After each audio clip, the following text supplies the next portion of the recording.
Bokaro airport के संचालन को लेकर उपायुक्त श्री अजय नाथ झा ने समाहरणालय स्थित कार्यालय कक्ष में संबंधित विभागों के पदाधिकारियों के साथ समीक्षा बैठक की। मौके पर पुलिस अधीक्षक श्री नथु सिंह मीना, अपर समाहर्ता मोहम्मद मुमताज अंसारी, वन पदाधिकारी श्री संदीप सिंधे, डीएसपी आईबी श्रीमती नेहा गडकरी आदि उपस्थित थे। बैठक में एयरपोर्ट से जुड़े विभिन्न कार्यों की प्रगति का विस्तृत आकलन किया गया तथा शेष कार्यों को निर्धारित समय सीमा के भीतर पूर्ण करने का निर्देश दिया गया। उपायुक्त ने कुल 15 महत्वपूर्ण बिंदुओं पर क्रमवार समीक्षा करते हुए सभी संबंधित एजेंसियों को समन्वय के साथ कार्य में तेजी लाने को कहा। दुंदीबाग क्षेत्र में अतिक्रमण मुक्त क्षेत्र की बैरिकेटिंग 15 मई तक करने एवं पुलिस पिकेट निर्माण हेतु बीएसएल प्रबंधन को कहा। एयरपोर्ट क्षेत्र की सुरक्षा सुदृढ़ करने के लिए दुंदीबाग क्षेत्र समेत पूरे शहर में 15 जून तक सीसीटीवी अधिष्ठापन, प्रशिक्षित पुलिस बल के प्रतिनियुक्ति तथा फायर ब्रिगेड के नियमित प्रशिक्षण सुनिश्चित करने के निर्देश दिए। बैठक में संबंधित पदाधिकारियों ने कहा कि एएआई एवं बीएसएल के बीच एमओयू के नवीनीकरण की प्रक्रिया जारी है। एएआई द्वारा उपलब्ध कराए गए नक्शों में आवश्यक संशोधन किया जा रहा है। इसके अलावा bomb threat contingency plan, security vetting, BSL सुरक्षा क्लियरेंस तथा डीजीसीए लाइसेंस से संबंधित प्रक्रियाएं भी प्रगति पर है। उपायुक्त ने मासांत तक कार्यों को पूरा करने को कहा। एयरपोर्ट के लिए 8 एम्बुलेंस की उपलब्धता सुनिश्चित है। 2 एयरक्राफ्ट वाहनों की तैनाती तथा सीटीओ स्वीकृत प्राप्त करने की दिशा में कार्रवाई जारी है। साथ ही सतनपुर पहाड़ी पर उच्च तीव्रता वाले फ्लैश लाइट का क्रय कर लिया गया है।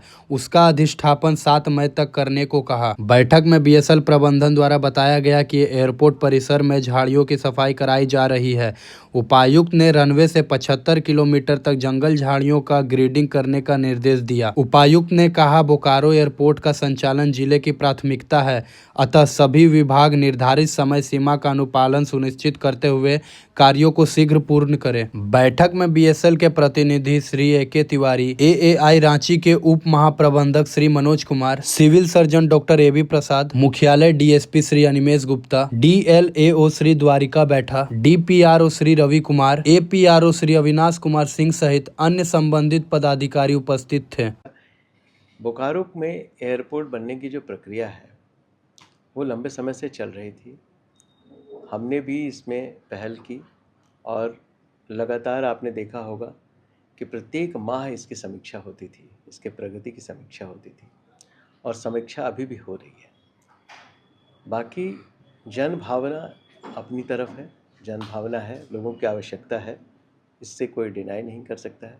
और जन भावनाओं से जो कई, चाहे वो राजनीतिक कहें या सामाजिक कहें, लोगों के अंदर भावना आती है। प्रशासन का काम उन चीज़ों से बहुत उद्वेलित होना नहीं होता है, क्योंकि प्रक्रियाओं को पूर्ण करना ज़्यादा ज़रूरी होता है। आपको आपके माध्यम से आम जनता को भी यही समझना है कि बोकारो एयरपोर्ट बनने की प्रक्रिया प्रगति में है और बोकारो एयरपोर्ट बनने की प्रक्रिया में है। ऐसा नहीं है कि ये साबोटाज हो जाएगा या फिर ये नहीं बनेगा या नहीं चालू होगा, ऐसा कुछ नहीं है। इसकी प्रक्रिया है। प्रक्रियागत अड़चनें जो थी उसको हम लोगों ने पहले जिला प्रशासन के स्तर पर थी। जब मैं जुलाई में था, मैंने कहा था कि नवंबर तक इसको दूर कर लूँगा। लगभग जनवरी आते आते हम लोगों ने जो जिला प्रशासन के स्तर से जो काम किया जाना था, लगभग उसको दूर कर दिया। जो मीट शॉप थे, दुंदीबाग के सामने जो मीट शॉप थे, जो अतिक्रमण था, उसको हटाया, बंद किया। वहाँ पर फेंसिंग करवा दी गई। फेंसिंग के अंदर भी फिर से इंक्रोचमेंट की शिकायत मिली है, तो अब वहाँ परमानेंट स्ट्रक्चर बना करके उसको बंद किया जा रहा है। लगभग 2-3 मई से काम शुरू होगा, 15 मई तक ये काम कंप्लीट हो जाएगा, ये पूरी तरह से होगा। और उसके भीतर कोई भी लोग ना रहे, मतलब सड़क के बाईं तरफ, अगर आप इधर से पुलिस लाइन की तरफ बढ़ते हैं तो एयरपोर्ट के पीछे वहाँ कोई ना रहे, ये सुनिश्चित करने की पूरा डायरेक्शन दिया गया है कि इस संबंध में वो काम शुरू करेंगे। एसपी पूरी तरह से सिक्योरिटी प्रदान करेंगे और एसडीएम वहाँ पर मजिस्ट्रेट देंगे। प्लस वहाँ पर एक हम लोग परमानेंट पुलिस पिकेट बनाएंगे जो बीएसएल के सहयोग से बन रहा है, ताकि वहाँ फिर से कोई अतिक्रमण ना हो। तो ये एक प्रक्रिया है जो कि एनक्रोचमेंट से रिलेटेड या उससे रिलेटेड है।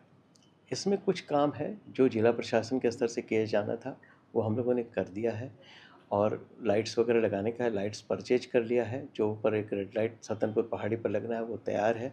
अभी उसको लगाकर उसका एक फ़ोटोग्राफ दे देना है, ताकि डीजीसीए के जब इंस्पेक्शन हो तो उस इंस्पेक्शन में वो उसको पॉजिटिव रिपोर्ट के साथ वो अपना क्लियरेंस दे और इसका लाइसेंस प्रदान करें। सिक्योरिटी भी लगभग पूर्ण हो चुका है, सिक्योरिटी के भी कोई इशू अब पेंडिंग नहीं है। थोड़े बहुत इश्यूज़ हैं जहाँ सिक्योरिटी के, क्योंकि ट्रेनिंग करा दी गई है पर वो लोग कहीं और पोस्टेड हैं, उनको बुला लिया जाएगा। ये सब छोटे छोटे सिक्योरिटी के इश्यूज हैं। डॉग स्क्वाड है वो भी तैयार है। हर तरह की छोटी छोटी जो चीज़ें होती हैं सिक्योरिटी से रिलेटेड, उन सारी चीज़ों को पूर्ण कर लिया गया है। अब है airport authority of India limited के जिम्मे छोटे छोटे 4, 5, 6 काम हैं जो बचे हुए, जो एयरपोर्ट अथॉरिटी ऑफ इंडिया को करने हैं और उनका बीएसएल के साथ एक एग्रीमेंट होना है जो रिन्यू होना है। ये भी उन दोनों के बीच बातचीत हो रही है, आज भी बातचीत हुई है। हम भी इस बातचीत में पहल कर रहे हैं कि इनकी बातचीत कोऑर्डिनेशन के साथ हो जाए और ये जल्दी से ये पूर्ण हो जाए। एयरपोर्ट अथॉरिटी ऑफ इंडिया के जितने काम हैं वो जैसे ही पूर्ण होते हैं डीजीसीए का इंस्पेक्शन होगा और वो लाइसेंस की प्रक्रिया पूर्ण हो जाएगी।